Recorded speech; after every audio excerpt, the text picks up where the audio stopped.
Larry, welcome here, my dear friend.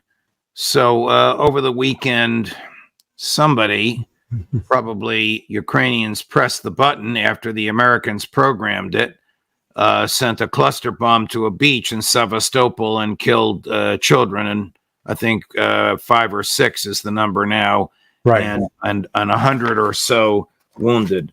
Why on earth would something like that have happened, and how dangerous is this for the United States? Yeah, no, this is now incredibly dangerous.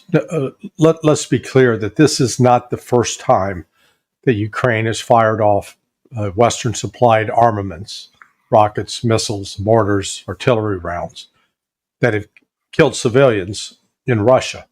In Belgorod, those attacks have been going on for over a year. But over the last 3 weeks, the West became more open about, okay, yeah, we're going to give Ukraine permission, because the Ukrainians were demanding it, to fire deeper inside of Russia. And made it very, very clear that the United States was going to be enabling attacks against Russia on behalf of Ukraine. And the Russians, in response, made it very clear. Vladimir Putin, Foreign Minister Lavrov, Deputy Foreign Minister Rybkov, others within the defense ministry, that if the United States did this, they'd be crossing a red line, and that they would be opening themselves up to retaliation. They made that very clear, explicitly so. So this attack yesterday in Sevastopol consisted of at least 4 ATACMS missiles, and one of those detonated over at least 3 of them were shot down, but one of them detonated over this beach. Now there is a military base that is nearby, but this thing detonated over the beach. And there's no doubt that the U.S. was involved with providing intelligence that was used to program that missile so that it could hit in that vicinity. The United States is culpable, and the Russians very quickly were out acknowledging and stating that it was the United States, and that the United States will pay a price. They were unambiguous with respect to that. And, it wasn't just here. You had this other terrorist attack in Dagestan, where the synagogue was attacked, a priest and an Orthodox church was attacked and murdered, and police were ambushed. Those who think that these were isolated, separate incidents are kidding themselves. This was a coordinated, in my view, Western-backed terrorist attack against Russia, whose purpose, goal, is to try to create division inside of Russia, and hoping that will get rid of Putin. Here's a map of the area.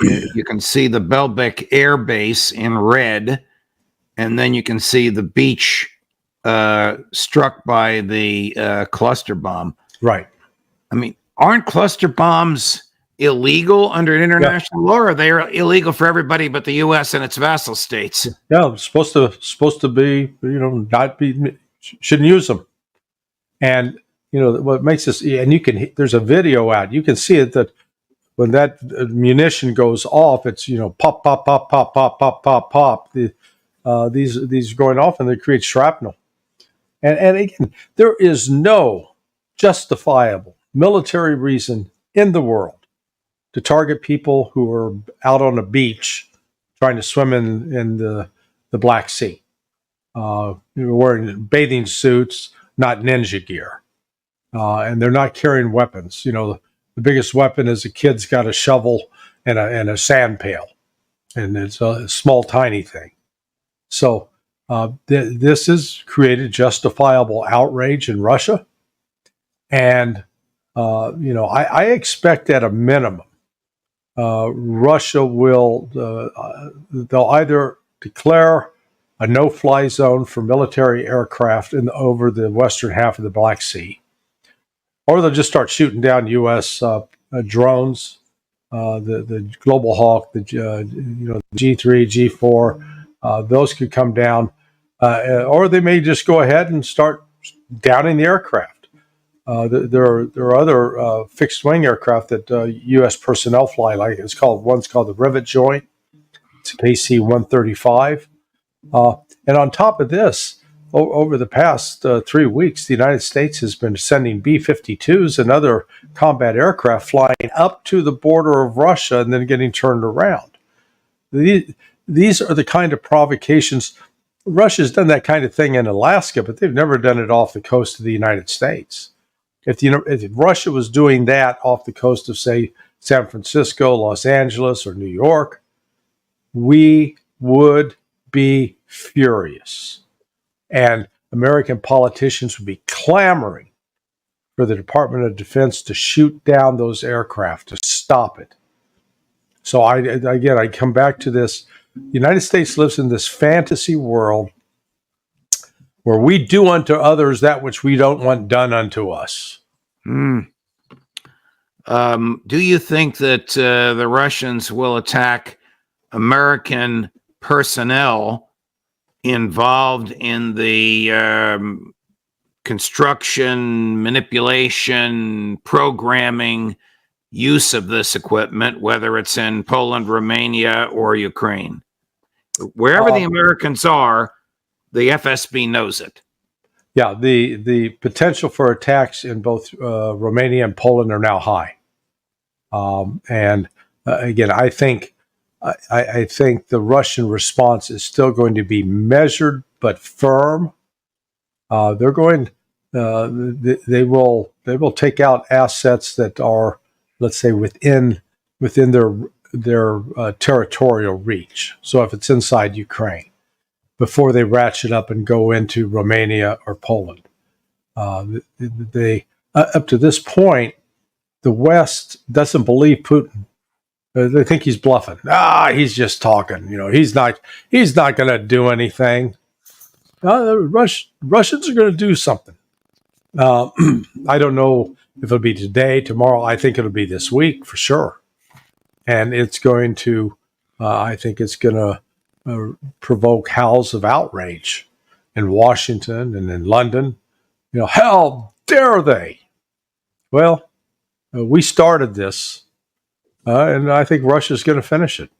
Here's a full screen of Foreign Minister Lavrov's statement last night. The U.S. is responsible for this massacre. This is just what you were saying, Larry. Yeah. And they will get an answer.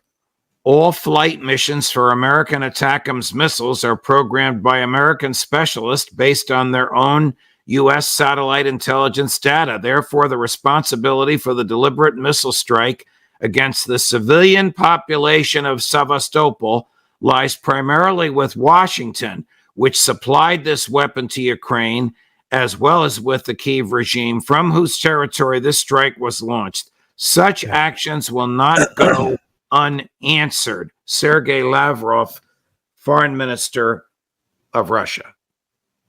Yeah. I mean, look, Lavrov's not like Leonardo DiCaprio in Titanic, when he's floating there at the end of the movie, ready to die, and said he's going to write a strongly worded letter to the White Star Line. Lavrov, they're not going to write a strongly worded letter. They're going to hit us. And they're going to hit us. They're going to take out some of our military assets. And at that point, and in this political season, it's going to be up to the Biden administration to figure out, are they going to respond? Are they going to escalate? Are they going to retaliate? If they try in any form or fashion to retaliate, the Russians will meet it and exceed it. We're now in a poker game, and all of a sudden Russia's sitting with all the pot of money. They're ready to go. They're ready to go all in, and we're not. Here's President Putin on June 20th in Vietnam saying that Zelensky should realize he's a tool, and the minute the Americans don't need him, he'll be gone. Number two, Chris. And there's a decision of the Constitutional Court of Ukraine of 2015, which says quite clearly that the term of the Ukrainian president is 5 years, no more, no less. What are we even talking about?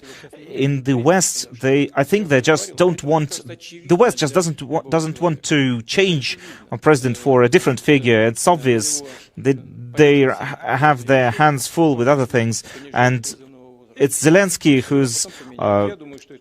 who'll be charged with making all the unpopular decisions, and after they are done with him, he will be replaced. They are done with him, he will be replaced. Yeah. He hasn't studied history. The United States has a long track record of telling people, hey, we got your back. Then they turn around and go, hey, where'd they go? Yeah. So, I mean, Zelensky he himself is going to become cannon fodder, I believe. I'll be surprised if he survives and continues to live after he is allowed to have a quiet retirement. I don't see that in the cards for him, but maybe it'll work out.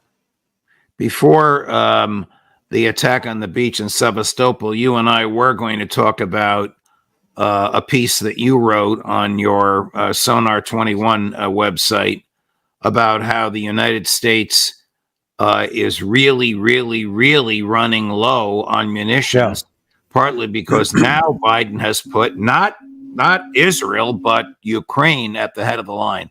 How dangerously low is the United States supply of weaponry we would expect to have available to us if Russian B-52 bombers did show up off of Long Island? We're close to running out. The cupboard is bare. When they first built the Patriot, and let's recall that this was not something that was just built in the last 20 years. There were over 10,000 missiles. So each Patriot battery have launchers, and each of these launchers can fire, I believe it's 16 missiles. So you got to put those missiles in them. Well, right now, on a yearly basis, Lockheed Martin, who makes those missiles, makes a total of 550 a year. And in my article at sonar21.com, I cited just one day in Ukraine. It was December 29th of last year, 2023, where the Russians fired over 224 cruise missiles on that one day alone. Well, for each cruise missile, if they're going to be engaged by a Patriot missile battery, there's an air defense system, that's going to require 2 Patriot missiles for each inbound Russian missile. So do the math.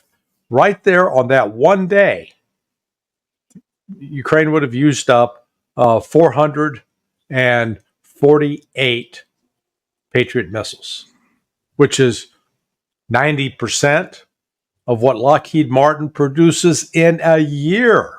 Wow. So for God's sakes, folks, wake up. And doesn't Lloyd Austin, the Secretary of Defense, understand that? I don't know. I don't know how he did on his math scores at West Point. But what we're looking at is it's not just Ukraine. Hey, the Saudis had some Patriot missiles that they were firing at the Houthis. The Saudis had as much trouble dealing with the Houthis as we are, which means they couldn't stop them. And then Israel's used a bunch of Patriots. So it's not like there's this enormous stockpile and reserve. In fact, that's been whittled down since the start of the special military operation. The Russians have fired over almost 7,400 missiles, I believe is a figure.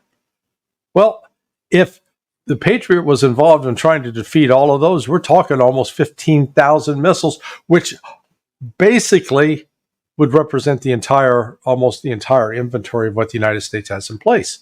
But Judge, this is not just isolated to Patriots. It's the problem with 155 millimeter shells. It's a problem with the artillery barrels that go with the M777 howitzers. So it's across, and it's with the ATACMS missiles. The United States no longer, we spend billions of dollars, hundreds of billions of dollars on this defense technology, but it's not actually being used to produce amounts and quantities that are replaceable if they're used in war. Are we using cluster bombs because we've run out of the more conventional 155s? Yeah, that's really the primary reason those are showing up over there. Not that the United States said, "Oh, we're going to teach those Russians, man. We're going to use some cluster bombs on it." It's like this is all we got. So let's give that to them. I mean, it really is the discrepancy between as you talked about in your show last week, where the United States has just approved like an $880 billion defense budget, and yet we can't build more than 200 or 550 cruise Patriot missiles in a year. America's got the most expensive military in the world, but this is certainly not the best. And the people making judgment calls are giving away to Saudi Arabia, Israel, and Ukraine that which is from our necessity, not from our excess. Is there any dispute about that, Larry? Oh, no. And look, here, the problem, Judge, is that whether you're talking Antony Blinken, Jake Sullivan, Joe Biden, that whole crowd, they're the type of people that would look at some foreigner that they were asking to fight a war, and they'd ask that foreigner to put on a 100-pound backpack and walk 10 miles in an hour. And they would think nothing of it. Why? Because they've never done that. They would be asking people to do something that they themselves are incapable of doing and have never experienced. So here they are moving these chess pieces about on the board without a clue about the logistics that's involved with making. If you want to do something like, okay, yeah, we're going to provide air defense to Ukraine, well, you sit down and start counting up. Well, how many missiles a month are the Russians firing? Oh, they're firing about 500. Okay, that means we're going to need at least 1,000 Patriot missiles to try to take those out. And yet we're only producing 550 a year. So we've either got to figure out how to do, 12 years of production in 1 year, or, our solution's not going to work. Do you think American intelligence was surprised by the agreement entered into between Russia and North Korea? Probably. I would doubt that the United States had any credible sources reporting on that other than what they came out with SIGINT intercepts. I think it's highly unlikely that we've got any decent human reporting on it. You would hope that some analysts, just by virtue of logic, would have figured it out. But Russia is, we talked about it again last week with this horizontal escalation. As Russia moves out and builds these relationships with other countries, it broadens its base of support around the world. And what we're witnessing right now is the complete collapse of the U.S.-led international world order. The rules-based order, the economic order, the military order, where, the United States have been calling the shots last 60 years. That's coming to a rapid end because across the board, China's fed up with us, India's fed up with us, and our strategy, our playbook says, okay, hey, we're going to go out and bully people. We're going to tell them what to do, and if they don't do what we tell them to do, we're going to sanction them. I mean, that it really would be comical. This is like a Monty Python sketch, except they're actually playing with the lives of real people, and they're dealing with real countries that have real weapons. When Putin went to North Korea and then Vietnam, did he basically outfox the West? It's tough to outfox him when you got Joe Biden at the helm. I mean, he can't figure out which parachute jumper to look at. He goes wandering off. Okay, no. Did he outfox Tony Blinken? Yeah, there's no strategic thinking. It's like, what is the United States? What's our goal? But let's put this simply put. We would like other nations to like us, to be our friend, and to work with us collaboratively on issues that we think are important. That's not how we're thinking. We're thinking very much in terms of, how do we stop country X from doing Y tomorrow? And without any thought about what it means down the road, just like with what happened in Sevastopol. Yeah, we've got to give Ukraine these ATACMS missiles so that they can stop the Russians, so that we don't have a Russian victory before our election, and it will look, so we don't look weak. That's their thinking. Without anybody going, wait a second, what happens if the Russians blame us for those missiles, which they'll rightly do so because we're the ones that provided it, we're the ones enabling this, and then they strike us, and all of a sudden we're facing a potential war. That's never going to happen. That's their thinking. Here's President Putin in Vietnam 4 days ago talking about the American reaction to his agreement with North Korea. Cut number 5. And I don't think that one should expect such a reaction, because we openly speak about this. You don't need any kind of intelligence, you don't need any kind of agents to understand where things are going and at which stage the things are. All these things were discussed previously, yes. Certain articles were discussed behind the closed doors. But I guess one could just read the agreement from the 1960s, that is basically a carbon copy of this current agreement, and learn everything from there. So it's weird if it comes as a surprise for the American intelligence service. Isn't that interesting? It should not have been a surprise that I was going to North Korea and signing a mutual defense pact with them. Yeah, well, there is this assumption among, I think, most of your audience that the CIA is staffed with experts, people that have, that speak Korean, that have had some exposure. They've lived either in South Korea, they've had years of experience in Asia. Hogwash, absolute hogwash.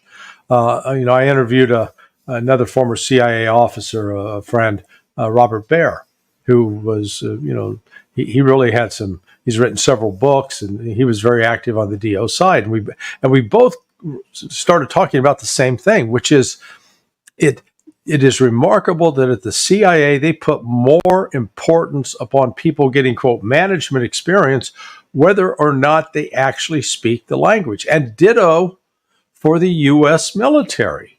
You would think you would want, if the guy that's going to command the European Command, for example, would have a background in Russian studies, would have, some language over there. A lot of times that's not what happens. So they'll put people who have got some academic credentials, but they actually don't have any substantive expertise in a particular area, thinking, they'll learn it as they go along. Well, sorry, there are some things you learn because you're familiar with the culture, you're familiar with the people. And I would just note that when I was the analyst in the Central America branch at CIA, out of 10 analysts, I was the only one that spoke Spanish at a level 4 and had actually lived in Central America. The only one. And yet everybody's doing Central American analysis. All those years that Jack Devine was in charge of Russia, does he speak Russian? Who knows? No. Yeah, he did. He did his stint in counterintelligence too. But I first ran across Jack when he was on the Central American Task Force. So we're both really old.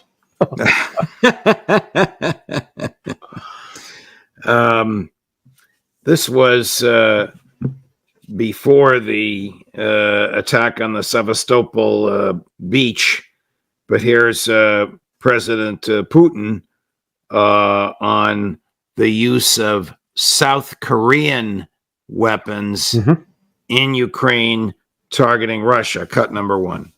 As for the deliveries of lethal weapons to the zone of combat operations in Ukraine, that would be a grave mistake, and I'm certainly hoping that won't happen. If it does, then we're going to make specific decisions that will not be to the liking of the current existing leadership in South Korea. He's talking about South Korea, but does the West still think he's a paper tiger and he bluffs? Yes, yeah. No, they think that he says these things, but he's not really going to act, and that's where I come back that we've really crossed Sevastopol represented a red line that was crossed. It would have been, the terrorist attacks in March in Crocus Theater. That would have been the red line if there was immediate objective evidence that the West was behind it. There's certainly strong suspicion, and there's now, I think, confirmation that it was Ukrainian hands involved. But what happened in Sevastopol could not have happened without the United States, because the United States supplied the missile, the ATACMS missile, and the United States supplied the intelligence data. Go back to your days as a judge. If you've got a person standing before you who gave the gun and bought the ammunition and provided the entry to get into a family's home, and that person's the one that went and killed a family of 12, you would hold the person that enabled them to use the weapon and to get into the house in the same level of responsibility as the person who did it. Of course. And the Russians know this, and they're going to need to do something. The pressure on President Putin will be extraordinary. Ray told us that the Orthodox Russian priest where this church was attacked had his throat slit. Right. I think you're probably have an agreement. You may have said it earlier, so forgive me if I'm repeating. This is not a coincidence. Correct. The attack on the synagogue, the attack on the church, the attack on the beach, all the same day. Yeah. And this was not, let's call it, this was not what we'd call organic terrorism. A dissatisfied group of locals who woke up and said, hey, I got this great idea. Let's go burn the synagogue. Let's kill a priest, and let's see how many policemen we can shoot. Now, from a standpoint of Western intelligence, encouraging, promoting, enabling this, I believe absolutely that's what happened.